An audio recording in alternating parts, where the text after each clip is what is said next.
Manchester City are very interested in the signing of Khusanov from Lens, 20-year-old centre-half, and I'm here to tell you this kid has a lot of potential and a lot of quality. I'm going to be analysing him, saying why he would be perfect for City, and just talking about him because he really does have that quality. But before I begin, if you are new here, please hit the like, hit the subscribe too. It'll be greatly appreciated. So let's talk about Khusanov. I think he's really just broke into the Lens side in the past 2 seasons. He's young, he's hungry, and he has the sort of skill sets that I feel like Manchester City certainly miss and need. You know, we talk about City being really vulnerable in transitional situations.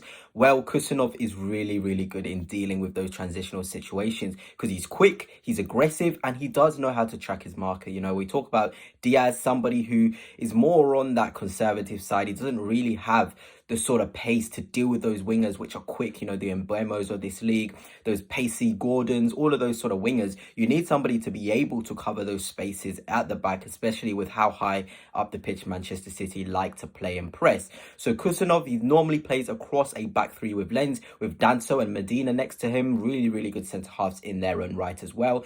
And I feel like, you know, he does really well. He plays as the wide centre-half, so he covers those spaces. He's more sort of suited to play against those wingers, so he's used to having to defend 1v1 against tricky wingers because he drags out of that wide position, presses on, almost like a fullback in a way, in the way that he's always on those channels defending.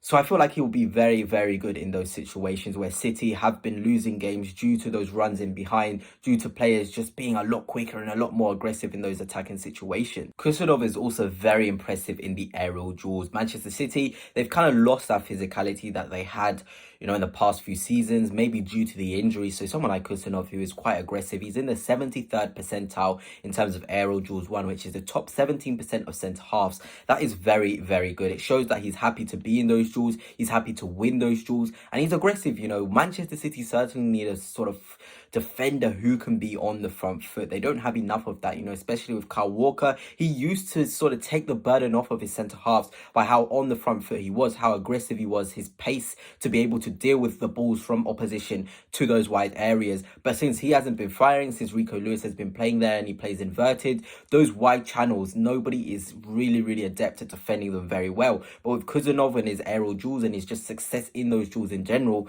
he'll be able to deal with them very well. And of course, what is the most important thing about a player that's going to sign for Manchester City is how good they are on the ball. And I feel like Khusanov has some very interesting stats when it comes to his pass map here. We have an example of most of his passes actually going out wide. You know, Manchester City, I feel like this season have tried to use their wingers a lot more, especially Savinho and Doku when they're on the pitch. City try and make their centre-halves, their sort of fullbacks, play it out to those wingers where they're less isolated, because in the middle of the park, Manchester City have been struggling to keep hold of the ball and keep hold of possession. So Khusanov is more likely to play those balls out wide to Doku and out wide to Savinho. Probably wondering why Khusanov will fit into the City team, or maybe how he would fit into the City team. I have a draft here. Obviously, Haaland as the 9, Doku on the left, Savinho, Kovacic, Foden, Stones. I think this is really important in terms of in possession, how City would look with Khusanov. And of course, you know, Rico Lewis, Diaz, Gvardiol and Edison in net. So, as I said, Khusanov is a fantastic channel defender. I feel like this whole zone across here, he'll be able to deal with these scenarios. Rico Lewis, when he plays in the right-back sort of zone, he often does get exposed in terms of he doesn't have the pace to get back, or he just doesn't have the experience to defend 1v1 in these zones. But with Khusanov, he'll be able to deal with this, and it will be much better for City. They'll be able to stop those transitions from those teams. Against Leicester, I think it was really bad in the way City conceded those transitions. Leicester could have scored 4 or 5 with the way Vardy and Medidi, you know, all of those players, they were just running at them with so much pace and energy. But with Khusanov there, that will be perfect. Rico Lewis can then be a lot more adventurous and come inside to receive the ball. And I feel like this is going to be really good, especially when we have John Stones, because obviously this is life without Rodri. Life without Rodri, this is how City will look. Kovacic could be De Bruyne, it doesn't really matter, but obviously Stones obviously will be that defensive midfielder in terms of he'll be another option to receive the ball in these central areas of the pitch.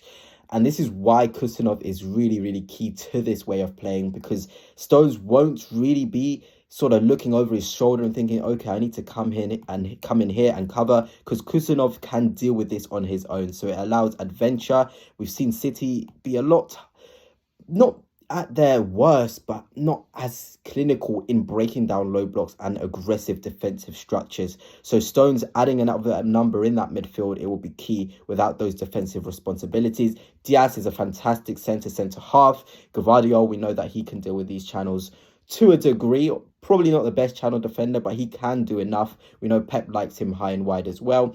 So it is really, really good what could happen to City with Khusanov in here. Kovacic will also be able to sort of operate in these half spaces. De Bruyne as well probably would be better in these half spaces. Have Savinho and Doku high and wide, because we know Khusanov likes to play that ball into Savinho. He likes that diagonal as well into the feet of Doku. He really wants to find those wingers, and the way City are playing this season, wingers are so important.